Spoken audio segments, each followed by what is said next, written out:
Hello, everybody. I'm Will. And I'm Kristen. And this is So I'm Watching Riverdale, Season 7, Episode 18? Chapter 135, For a Better Tomorrow. This was a interesting episode. Mm-hmm. It was cute. I largely liked it. There was, for me at least, kind of overarching, Well, through the whole thing. we were definitely putting pieces together for the final two episodes. We were moving everything where it needs to be for the final two episodes. It's fine. I've enjoyed the season so much that they would really have to biff this. And it doesn't look like it. I don't think they're going with to. The previous There's plenty of things to critique, but there's something a little bit about, so it's just Clifford Blossom. Oh. Yeah, cool. Okay. You got it. Oh, you're fine. I'm like a little bit disappointed, and you're like, no, that checks. Well, for this, I don't think that means that he's the villain of the overarching thing. But the milkman, that guy was so creepy. He was so creepy. I don't think I thought it was supernatural, but coming off of Riverdale, it would to just kind of be like, so Clifford Blossom was killing people like he always does. Oh, okay. You did a bad thing, Daddy. She nailed it. Again, I was like, that is a clunker of a line that she has pulled out twice now. Good episode for Madeline. I think this is the most screen time she and Julian? No. Cole Sprouse have shared ever had. It was interesting. It wasn't a lot, and that they weren't overly familiar. Yeah. But it just sort of reminded me how nice it's been allowing the characters to just sort of know each other. Well, because I actually loved whenever it was like him and Betty playing, investigator. Mm-hmm. But I do love him doing, because I loved him doing it with Ethel in this season, and I loved this. Like, it was really, I think they're an underrated pair together. Who? Jughead and Cheryl. Okay. Underrated, yeah. Yeah. It's like Ross and Phoebe. We don't ever get it. Exactly. And it's like, especially for like doing the Buffy stuff with Trevor, there's like so many moments. And they were importantly in cahoots. Correct, yes. But yeah, there's so many pairs of characters where I'm like, it sucks so much that they didn't have more screen time together. Like Anya and Tara. Tara and Buffy. It's just, there's like so many characters like that where I'm like, there should be. And we really, hours of footage. Regardless of what the actual plot of this season is and ends up being, just getting so much time with it and to just sort of... I was trying to come up with an analogy and I couldn't, but it's like when you're moving out of a house or when you have to, and you just want to be in it's the end, the writing's on the wall, but you just want to be there. You just want to experience it, and you're prepared. Like, we're prepared to move on. Or like the last day of vacation, or like the last day of summer camp. We just like really want to make it count. The Moloch stuff was really weird. It was weird. In a way that I feel like in order for it to actually pay off, I needed it introduced sooner. Sure. But it's like a tale as old as time thing. We talked about it a little bit on our watch along. If you want to watch along with us, patreon.com/so-I'm-watching-the-show, $3 watcher tier. But I was like, that Moloch was like a god. It's from the Bible, I think, that like other people worshipped and they like sacrificed children to him. And it's one of these things that I think that there's no actual historical evidence that it ever happened. But it's been this thing that if ever you're worried that you're trying, that your country is trying to control you or something, it's like... Start sacrificing stuff to Moloch? Basically, if they're saying that your enemy kills and eats children, they're lying to you. It is a classic. They have done that. It happens again and again and again. We're going through it again right now. And so I find it interesting that Riverdale brought it up and especially that they did bring it up in historical context and not conjunction with some bullshit conspiracy theory. Well, also, however, I love that Clifford was like, next time you try to cross me, just remember that I have this Moloch statue in here. But I like that, like, that but it was also a weird conspiracy here too. I think that part, it was weird. It was interesting. I liked it, but it was weird. The entire episode was in black and white. I liked that. It looked good. Well, it did have it did fade in and out of the color a couple of times when we started each little story. But so basically the plot was that the Blossoms they were working on making a palladium bomb, which would be bigger than an atomic bomb. And the Americans thought they were making it for them, but it turned out they were actually making it for the Russians because Penelope is a secret Russian sleeper agent. Amazing. Totally. But also, if I'm gonna complain, I'm gonna say we love Penelope Blossom and Natalie Bolt. I kind of hate that she felt, considering how present she was this season, she felt like an afterthought. She really did. And I understand the whole deal with her and Clifford, and I like that she was the spot. I don't know. She needed a moment. Yeah. She needed a moment that I don't think she got, and I don't think she's going to get. I agree. So I feel a little odd about that. But yeah, that's with the milkman. He was a hitman that Clifford would send out when people knew too much. Getting too close. And so far, 2 people knew too much. Was he also, he killed Ethel's mother as well, which seems bonkers to me.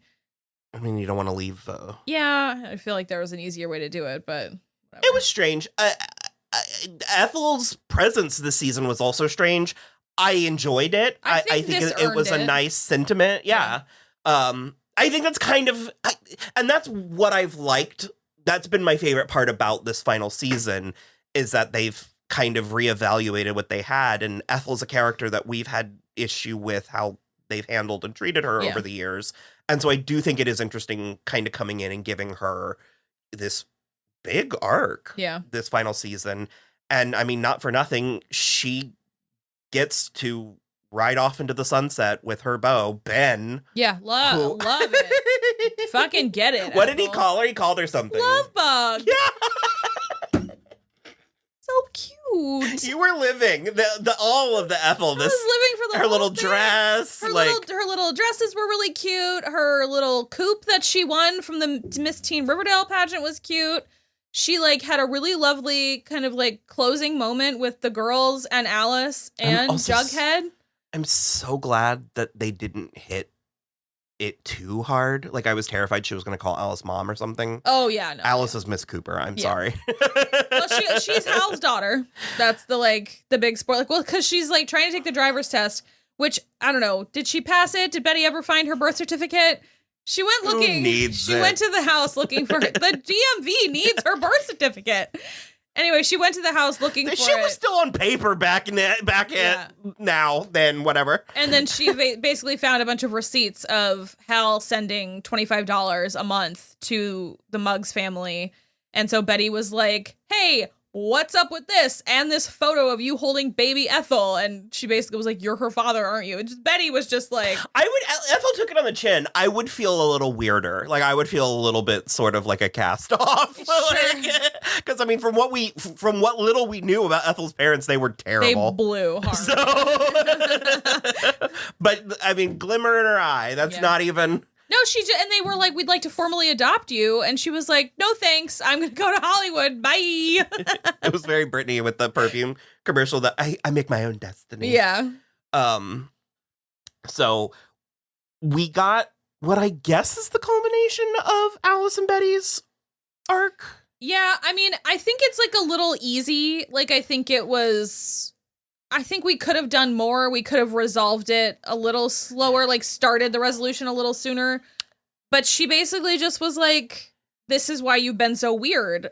It was because of Ethel. You didn't want me to fall into the same pitfalls you did. And I do love that she was like, that's why you wanted me to stay with Kevin. And I think she was like, I think Alice was like, if you have a gay husband, he won't ever get another woman pregnant. That was not it's not that fully clear. It's not that he won't cheat on you, but he won't have a baby. You will avoid the exact mistakes that I made. And it's sure, but that's not really the I want to stress, I enjoyed it. I love the season. Like I said, they would have to biff it for me to reevaluate. Super hard in these last 2 weeks. Having said that, for me, it's a little bit giving me the season 3B4 of Teen Wolf, where they were like, after what your dad did. And they kept talking about the secret. And the secret was that, like, he got drunk and Scott fell down the stairs and hit his head a little bit. And you were like, oh, I really thought that we were going to, like, I thought we were going to be rewriting history. And frankly, they kind of did here. But it just. Because I do think that they. Okay. And I was just like, oh, okay. I do think on Teen Wolf specifically, they were kind of like, they built it up so much. And then they were like, well, we can't have him have been like beating Scott. So it's like he got drunk and there was a tussle and Scott fell down the stairs. And you're. Well, it wasn't even that. Like, this isn't about Teen Wolf. My point is that watching this episode, there is a part of me that was sort of like, oh. Yeah. Okay. I was still really hoping Hal would be gay. Yeah. But again, I do think it hangs together in the way that Alice was like, that's why she was trying to shove Kevin. Sure. But yeah. Archie wants to join the Merchant Marines. Archie wants to do whatever Uncle Frank doesn't want him to do. And like, that is all that's important. He doesn't really want to join the Merchant Marines. He's just like, I want to get away from Frank. And like, I could see the world that way. Mm-hmm.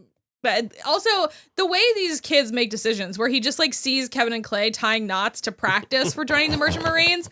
And then he's like, I'll do that too. Cool. I love tying knots. Like that was literally a line of dialogue. Well, I love tying knots and I want to get away from Uncle Frank. So it's perfect for me. I mean, it checks. He showed his work. But yeah, so basically Frank, they did not pick up where they left off. No. Well, we did eventually get back into a bit. He came in so hot at the end of last week. Well, he also just keeps saying poetry, but what he means is gay. That's why I was like, what he read processed in his brain, homosexual and communism. Yeah. That's what he sees when he looks at Archie's notebook. To which Mary said, and what of it? Yeah, and what about it? I literally, Mary Andrews in this episode. She managed to really, I mean, well, the show, all of them, we've liked all of the adults, but it's like she was a stunt cast that they did in season one for 2 episodes. We also found her completely absurd a lot of the times she came around. The thing for me about... I think she grew into the role. No, I think she super grew into the role. But it just is like, it is sort of remarkable the amount of characters I've come around on in this final season. And I think it is the thing that we were saying a lot at the beginning of the season, where the whole thing feels like the last day at summer camp, where everyone is, or like, you know, the graduation day episode of Buffy, where like Harmony and Willow were like, oh, you're so great. It's like, I always hated her. Like, yay.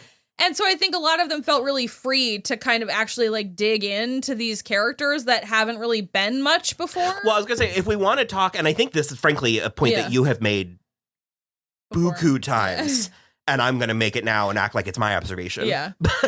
You wouldn't understand how annoying that gets. I think... We literally have matching tattoos to that effect. Like, don't know what you want. I think Molly Ringwald was so famous for such a specific thing at such a specific point in time. Mm-hmm. She does a lot of theater now. Yeah.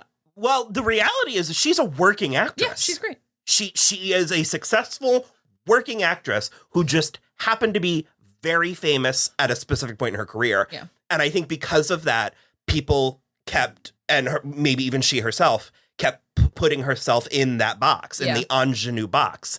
And these last 2 or 3 seasons, especially with Luke Perry passing, Mary has been a mother. And she's been doing the heavy lifting. Yes. Yeah. She's not because even her first episode, she was a little bit manic pixie, like, I needed to find myself. So I left and moved to the big city. You know what I mean? Yep. Whereas she put her foot down, and this is not the first time. Yeah. And it suited her. Also, the 50s, everything, like I said, I think that she, like, got refreshed. But also everything they put her in, this is the best she's looked. Suits her. The best she's looked in 10 years, easily. Well, and so the other thing, too, is I do think it kind of dovetailing back into the point that I was making is that I think that since everybody knew it was over like everyone knew going in that this was the final season. I think everyone was like, let's just have a good time. Mm-hmm. And you can tell in their performances that they're like, this is the end. Also, for me, the scripts feel different. Like, I was about to say, I think because there's a huge talking point that the show is bad, which is a gross oversimplification. And so there are times, especially in the middle, where they're in the weeds, where you can see the cast talking at like Comic-Con and stuff, and they do have a little bit of a lee. And I think a huge difference is I think everybody is having fun, but also proud of the work they're doing here. Yes, it's everybody. It's just, in my opinion, this is like almost the most interesting any of these characters have been the entire time. I mean, even just Reggie. Reggie was quite literally only here for the food. In this episode, It was fantastic. No notes. I also forgot Molly Ringwald was the mom. She was Shailene Woodley's mom on Secret Life. Yeah. Mm-hmm. I forgot that. But I think she's aged into this. Like, I think she's better here. Yes, that material wore everyone. That was a bad show. Also, their last name was Jurgens. Dad died because I had awesome sex. She's also telling that to her brother with Down syndrome. Her little brother with Down syndrome. I didn't actually watch that show. I watched a lot. You and Brittany did, but a lot of it. So Mary kicked out Frank. He took it well.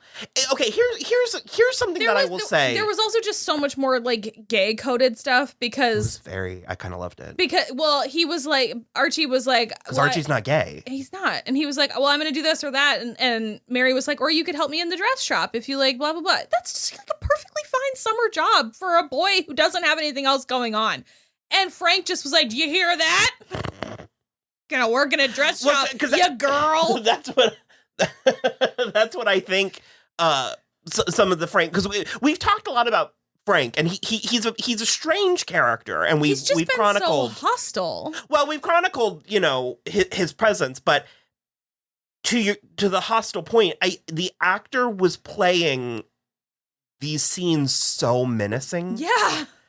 So then when it was mostly just fine at the end, I had a little bit of whiplash. It was such whiplash. And then too, the way that, so when Mary was like, Archie will do whatever he damn well pleases after he graduates high school. Mm-hmm. And like, and also the invoking Frank to be like, or to Fred to be like, well, your dad served in the army and he enlisted on purpose. He didn't get drafted and he would want the same for you. That's the only way to make him proud. And Mary was like, get the fuck out of my house with that nonsense. Is unacceptable.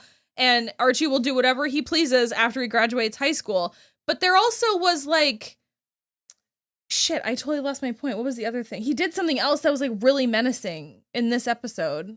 Was that just it? That with the lights were hitting his eyes really weird? It was bizarre. Oh, I mean, anytime that he's slipped into this. No, that was the thing where, because you said everything just ended up fine at the end, because Mary was like, you need to get out of my house. And Frank was like, well, fine, I'll go stay with my friend Tom Keller. And I was like, I don't know, it sounds like a lot of poetry might happen over there. What on earth?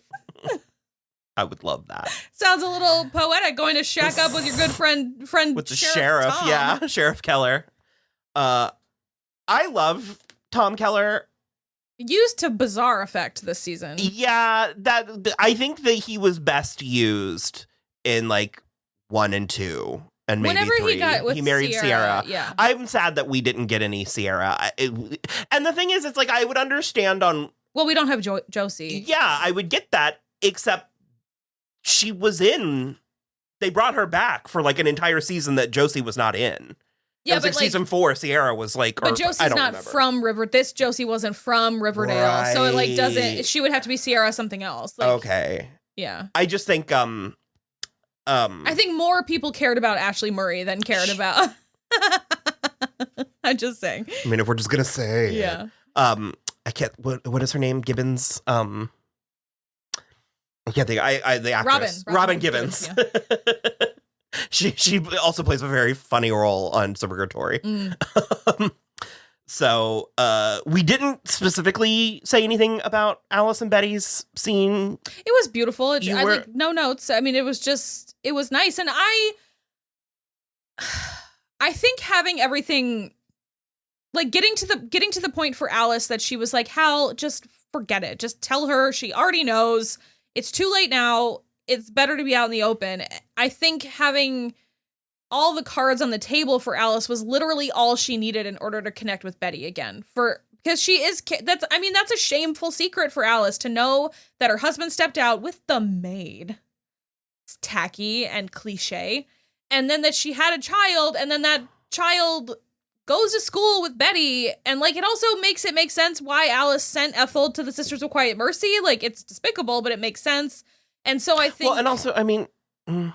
It just explains, like, for me, it works as an explanation for all of Alice's behavior this season. I think there's also, for me, I think that there's a slight momentum issue when we are looking at the show as a whole. Sure. Which isn't really the final season's, I mean, it's a little bit the final season's responsibility, but I mean, to come out in season 2 and make Betty's dad the Black Hood. The Black Hood.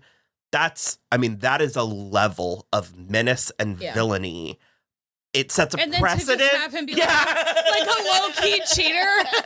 It sets a precedent. And the last thing I wanted was for Alice to top that and be the big bad of this season. No. Because it's always better when her and Betty are... like I said, there's a moment, there's like a trajectory that I do feel a little bit like I tripped a little bit. Like we hit an air pocket in the air. Okay. No, but I mean, again, mostly I'm like mostly comfortable with it because also I think it like at the end of the day, most men are just low key boring cheaters, and and plus like I said, I really like having Alice and Betty be in.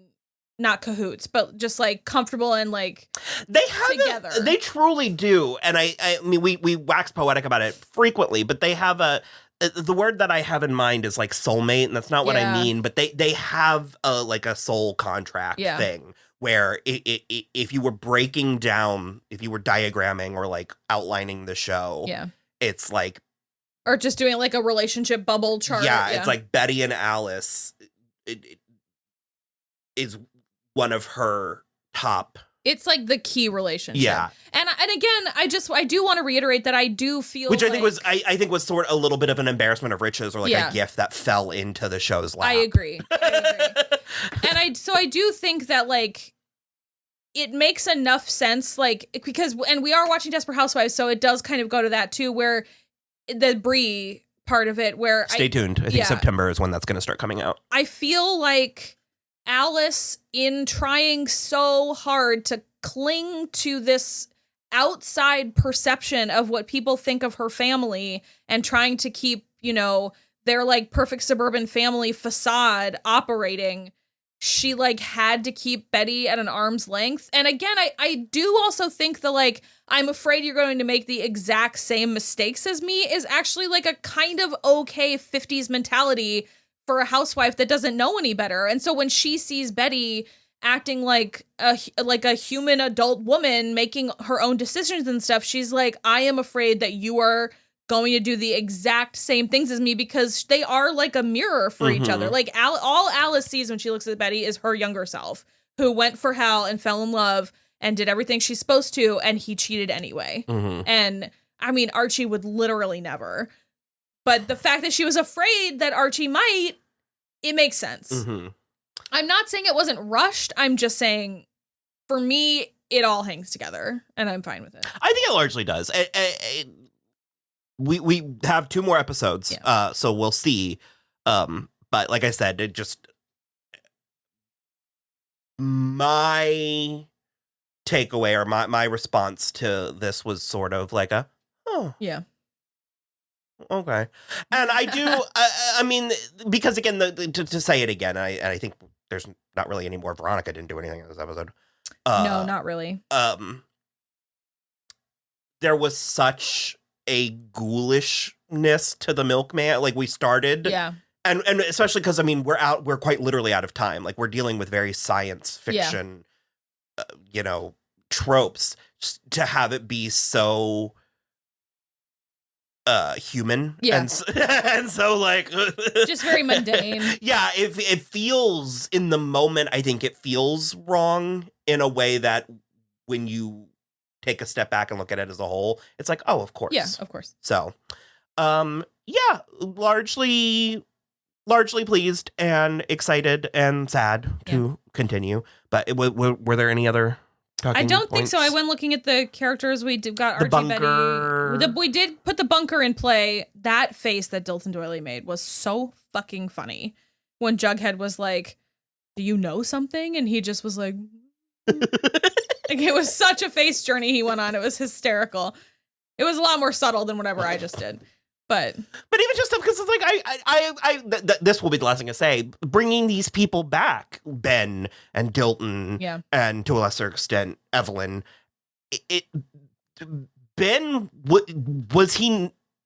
No, Baby Teeth was the one that had all of his teeth pulled out. Yeah. Ben jumped out of a window. I don't know. We dismissed so many of these characters. Brutally and roughly over the years. So I do like giving a lot of them sort of like a victory comeback, lap or That's what I really felt for Ethel in this. Mm-hmm. This felt like a victory lap and a really lovely send off for both Ethel and Shannon Purser, who has been done dirty so many times by this show. And I love that she got like basically an entire season of good content, interesting content, lots of screen time with Jughead, and then just immediately dropping Jughead and going with the hot blonde out to Hollywood. I love that for her. I'm so happy for Ethel. Amazing. So, all right. Well, we're going to cut it there. Yep. We will be back next week for the penultimate episode. Where apparently Jughead remembers everything. Yeah, we do get Tabitha back. Yep. Love that too. Mm-hmm. I haven't, we'll talk about Tabitha next week because she'll be back next week. Yep. So, okay. Bye. Bye. Been a minute. Yeah.